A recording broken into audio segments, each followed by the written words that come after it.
Did you ever think about restoring a wooden boat, but you don't know anything about them? So did I. So I bought a book, I bought a boat, and I put it in my pole barn. Welcome to the wooden boat shed.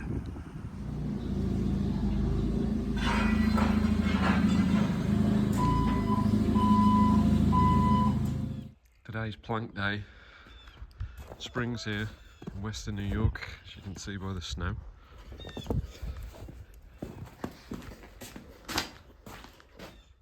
So this is 4/4 African mahogany with a lot of snow stuck on it. So that's going to be fun getting off before I thickness it. You join me this week after a 2-week gap because I've been working on the planking. So last week well 2 weeks ago actually,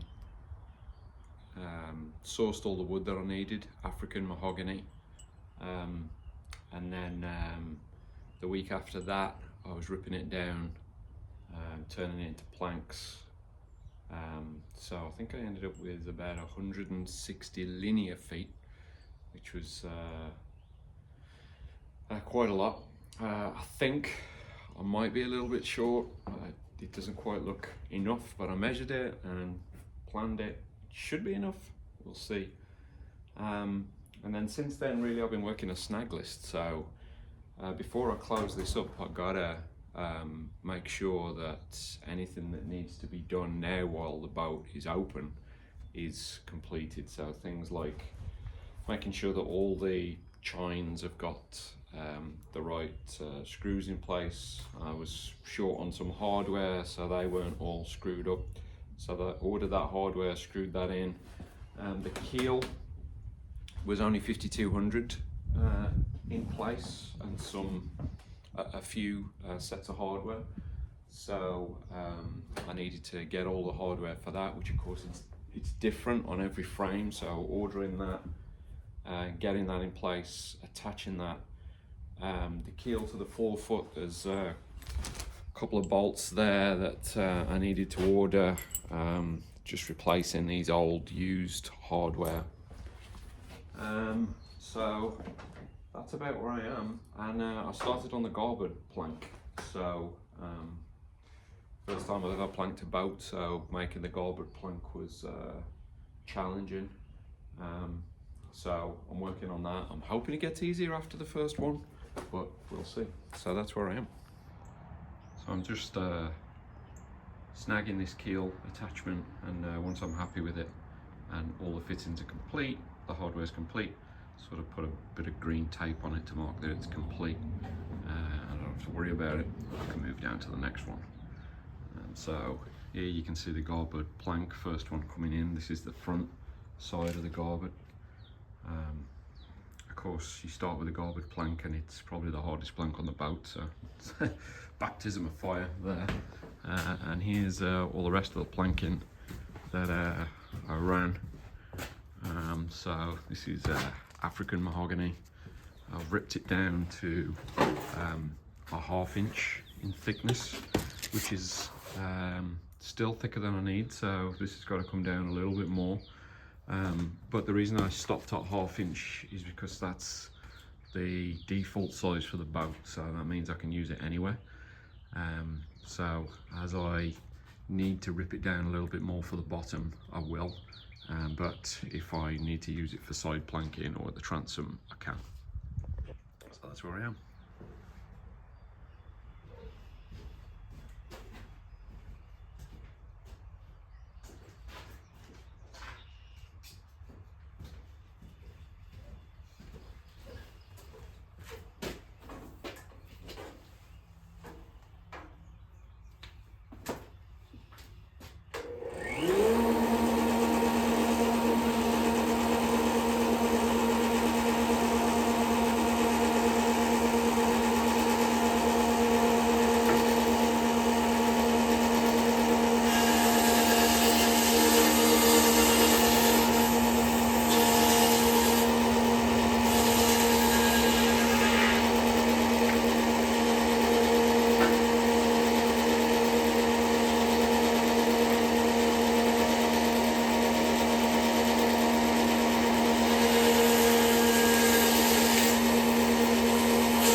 this is the process I've been using. Get myself a good edge in the joiner, rip down the other edge. I've been using these tile spaces to get a 1/16 gap. Try and get it as consistent as I can all around the planks. This will fill with 5200 and it'll allow for some slight movement in the planks without causing a crack. So that's the reason for the 1/16 expansion joints.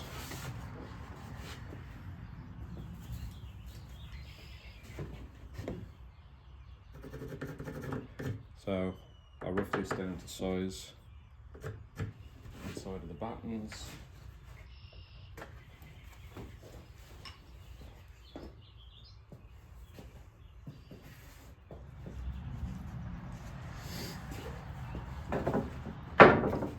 Rough that down. Once you've got it roughed down and in position,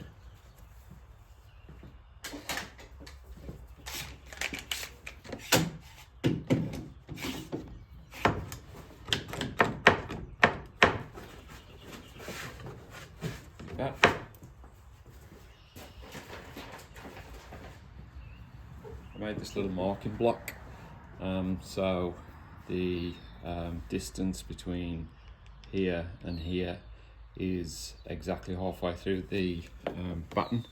So as long as I'm on there, I know that where I mark here is exactly halfway on the batten, so it just enables me to scribe a line, which means the plank's going to be cut and follow about and join right in the centre of the batten.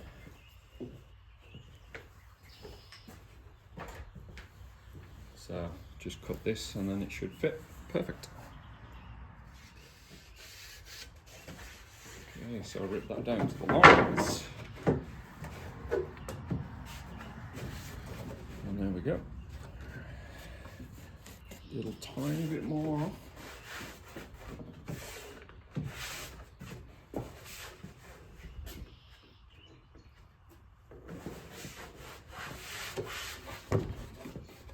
Just a little tiny bit more off just to get that join right, and we should be good. Alrighty, play this time.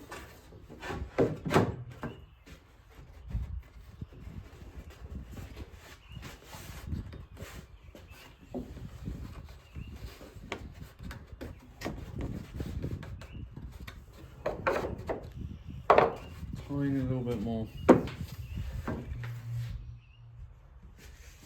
Okay, whatever time this is, the charm.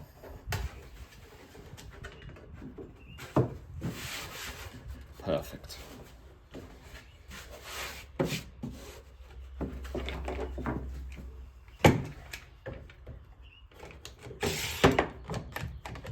So clamp her in to the battens, clamp her into position.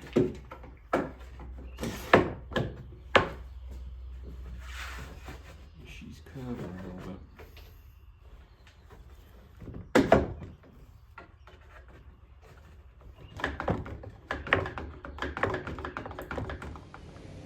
Spoiler alert, she's planked. There you go.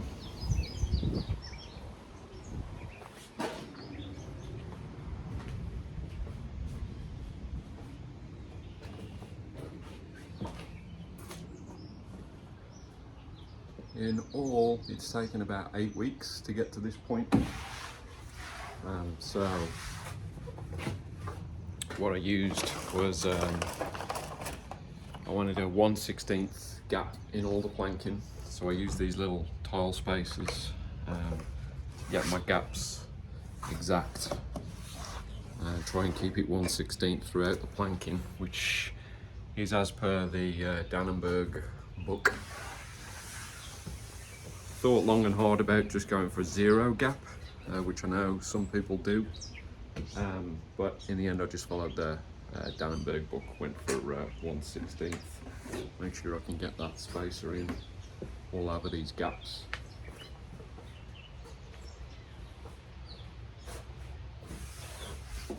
So let's have a look at how I got here.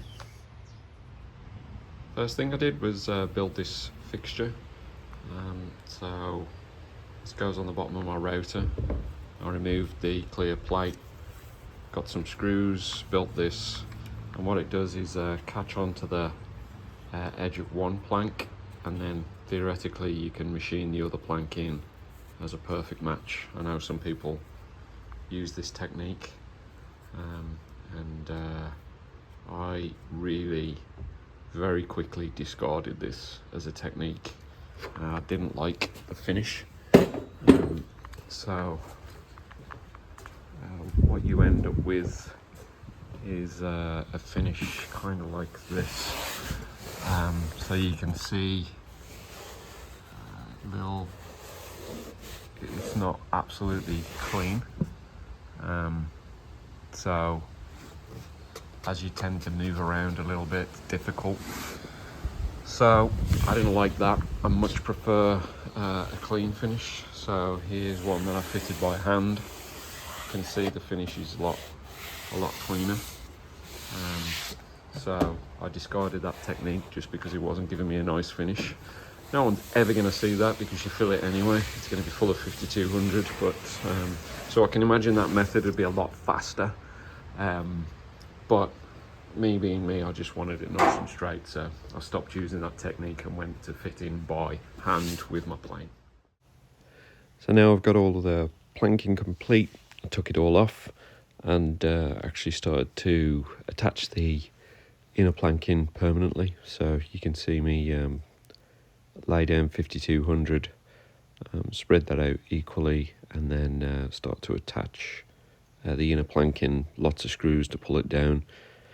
And then these screws will actually be removed once the adhesive's set and wooden dowels put in place.